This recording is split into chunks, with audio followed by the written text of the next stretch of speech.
Hello ladies and gentlemen, brothers and sisters, welcome back to our channel. Welcome to Fagila Chuma 254.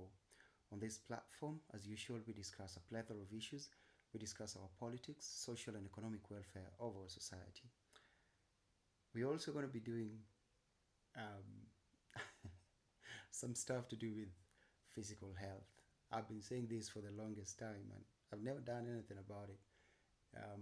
I think that is another of my New Year resolutions. Remember the other day I told you that I promised myself I was going to produce a video, at least a video, every day of 2026. So God willing, by the end of 2026, we're supposed to, like have either 365 videos or 700, or maybe better than that. And besides producing videos talking about politics and our society, there are also the times that I want to get fit, and in the process of getting fit, I would like to work with you guys. I would like us to do something about our physical health. So believe you me, we're gonna do something about that. So yesterday, the last video that I uploaded, I told you guys that I'm going to be making videos. We can never lack something to talk about.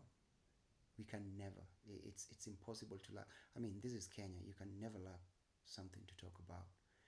If I don't have anything to talk about in politics, I'm going to talk about how somebody took a python to a police station because the python killed his dog. We can never lack anything. I mean, something to talk about. So today, I want to shine the spotlight on one of a very commendable, one of a, somebody I really feel proud of as a member of our society. He ain't that prominent, he ain't that rich, but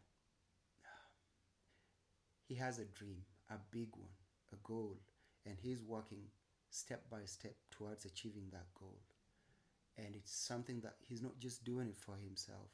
When you listen to when he talks about it, when he discusses it, you feel like you're part of what he's saying. You feel like if whatever he's talking about is achieved, then we're gonna share in the good that will come when his goal is achieved. So who am I talking about?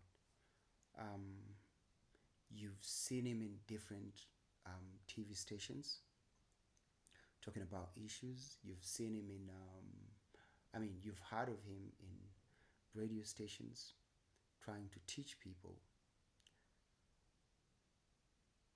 I'm talking about Muigai, a young man, very young man, but full of fire, full of ambition. He's at that stage of his life where he believes anything can be done. And it's true, anything can be done. I mean, I can't believe we're now talking about 2024 as 2 years ago. But yes, 2 years ago, we did something that nobody thought could be done. Something that had never been done in our history. We woke up, asked tough questions, never got answers that we expected are supposed to to come from the people we were asking answers from. And the next thing you knew, hell broke loose. Accountability was demanded, either by whichever mean, and we achieved something.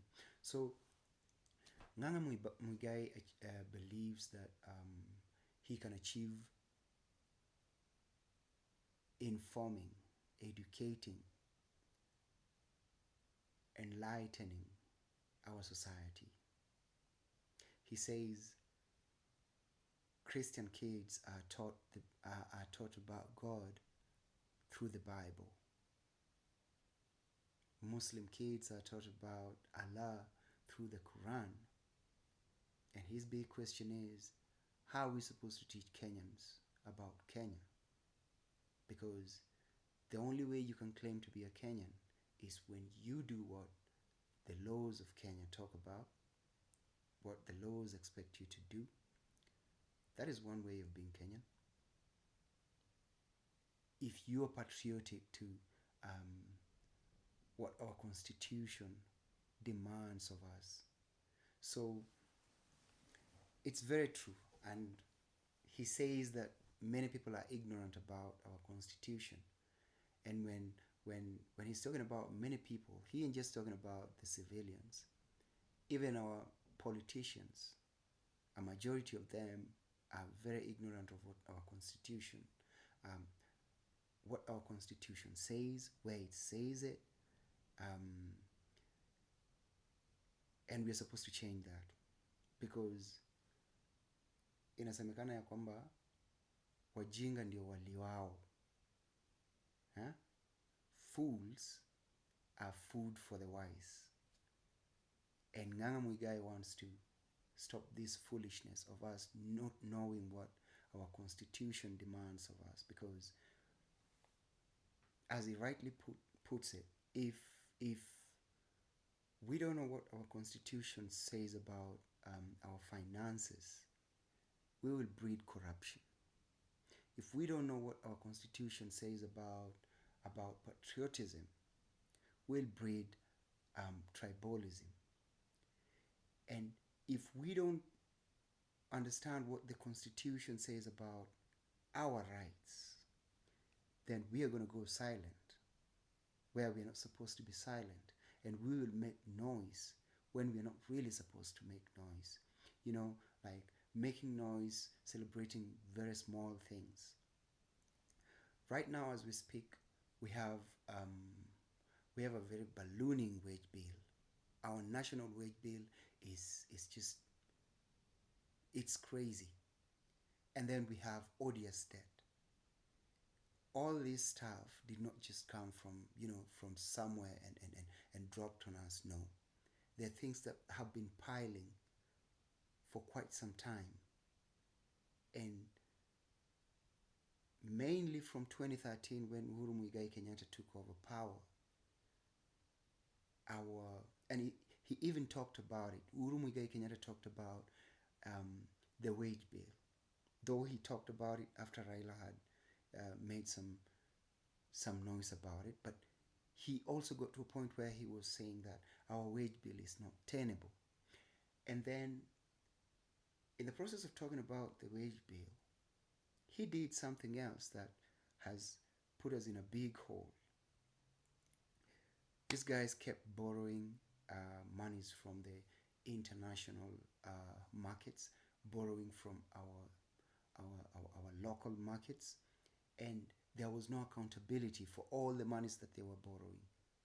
So we get to end up with odious debts. We're supposed to pay debts. Our kids and our kids' kids are going to be paying debts that some never got into our country. Some were not even taken. They're just on paper. And some were taken and stolen.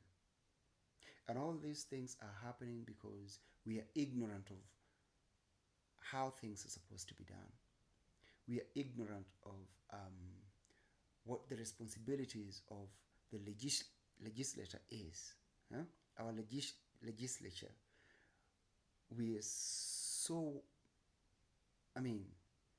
we don't understand exactly what our damn man, that word is so difficult. Our legislature is supposed to do. We have three arms of government, right? We've got the executive, we've got the legislature, and then we have the judiciary. Another arm of government that people forget so much, the strongest arm of government that everybody forgets about, it's not even in the books as the arm of government, are the people. And we failed on our part as the people to um, stamp our foot on the ground and demand for things to be done the way they're supposed to be done. And when we fail, our legislature fails. When the legislature fails, our executive dances freely. They do whatever they want to do. They go borrowing money whenever they want to go borrow money. And they borrow the monies. Some they bring to the country, some they don't bring to the country. Sometimes you find people doing things that are really conflicting interests. Like whatever, I don't know, allegedly, whatever Uhuru Muigai Kenyatta did with the expressway, turns out that right now, when we are paying the Chinese, Uhuru Muigai Kenyatta and some people have slanty eyes like Chinese. They also get paid. Conflict of interest. This happens because of lack of information. Lack of information from the people. We don't know what happens around us. As long as we see something glittering, we go around celebrating. You're celebrating somebody who is killing you slowly. So Nganga Muigai has come up with the push to have the constitution brought into our schools. This is something that was supposed to have been thought of by our legislators. The ones who claim to be pro-people, the guys like guys like Riggy, guys like Edwin Sifuna, Babu Owino, Edwin Hamisi, who else claims to be pro-people? Ndindi Nyoro, those people who claim to be pro-people. They were supposed to think about this and take it to parliament, make sure it's passed so that the masses are informed, the masses are educated, the masses get to know how things are supposed to be done. You get to know what your rights are. You get to know what Chapter 6 says about integrity and stuff. You get to know about the Bills of Rights. I only got to understand that the Constitution has 18 chapters from the discussions that I've been following Nganga Muigai making around in Bunge la Wananchi, in radio stations, in TV stations. And if just that little has gotten me informed, has gotten me thinking about what more we can get from the Constitution, what do you think would happen if the Constitution was taken to the schools? From grade 1 to the university, kids being taught about the Constitution, kids being taught about their rights, kids being taught about the executive, being taught about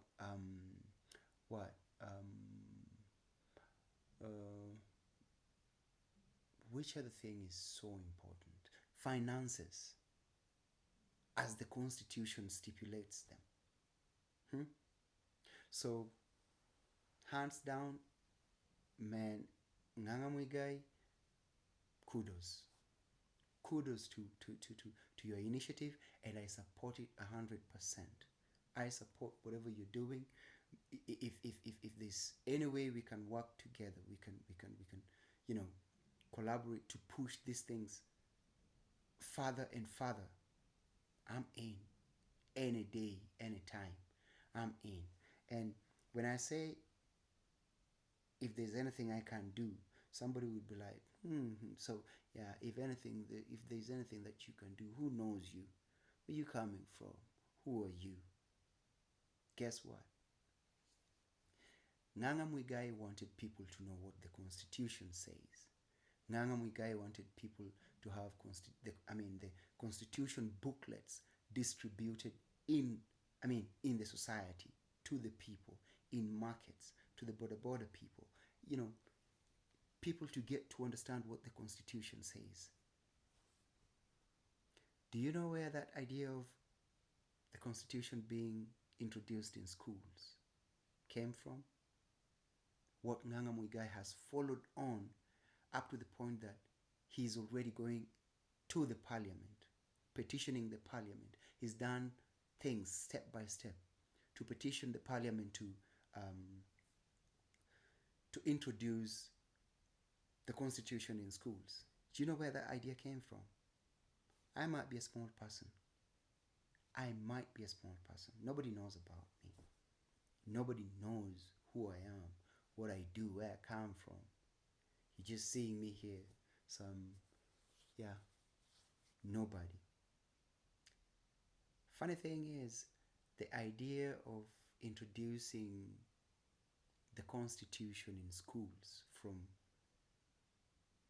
grade 1 to the university came from a Juakali guy when Muigai was moving around in Eldoret, Sokoni, in Juakali. Some dirty young man, you know, the kind of person you look at and you're like, yeah, where Peter Wende. That's the person who brought that idea of introducing the Constitution in schools. So it doesn't matter where you come from, it doesn't matter your gender, it doesn't matter who you're in the society. If you can contribute something to making this dream of Nganga Muigai and that young man from Juakali come true, dude, make your contribution. However small it is, just make your contribution. And let's work. Let's work as hard as possible. Let's push all the buttons. Sometimes we're going to be pushing buttons gently, but then there are other times. Finance be. I'm not advocating for violence, but we need these things. The fourth arm of government must wake up and do things the way they're supposed to be done. Because for a long time, for the longest time, we've been sleeping. We've been sleeping since 1963 when we got our independence. We've been sleeping when Raila Amolo Odinga was rotting in detention, when Koigi Wamwere was rotting in detention. We've been sleeping when Ochuka was killed. We were sleeping. The people were not doing anything, saying nothing, because everybody believed stuff to do with the government has nothing to do with us. Well, guess what? Guess what? The Constitution says, I don't know in which chapter. By the way, Nganga Muigai, I can promise you that in the next 3 months, I'm going to know that Constitution from mbele mpaka nyuma. Kama iko na stairs like those books back in the days, mpaka kwa Simba, I'm going to do that. This is the time. We must do something differently. We must take our part, our role, and play it properly. And in the process of playing our part, you must also remember that this is it's a political thing. And in politics, you remember the other time I told you that we have different pillars of society. We have the politician, who always have interests. We have the businessman. So politicians, mnajua ni kina nani? They have their interest. We have business people. In this case, the people who are going to be making books. Yeah? The people who are going to be teaching the Constitution in the schools. We've got the police, those who uphold the rule of law. We've got the media, those who inform people about the things that are happening around them, like what I'm doing right now. We've got what is it called? The fifth one. We've got politicians, police, the media, the judiciary. Yeah, we've got the judiciary, and then finally we have the people. All these arms must work. If they don't work, somebody somewhere is going to be getting fat and fat and fat, while other people wanakonda, and we cannot do that anymore. We can't. We want to move to Singapore. Sijui nani aliambiana hiyo kitu ya mshwe, but we will go to that Singapore. We will be that Singapore. And in the process of being that Singapore, make your contribution. However small it is, make your contribution. Once again, this is Fagiola Chuma 254. I talk, I say my thing, say my say. If you disagree with whatever I'm saying, if you think what I'm talking about is trash, you go to the comment section, put your trash there. Or better yet, give us your smart idea. Because we have to agree to disagree. Have a good one.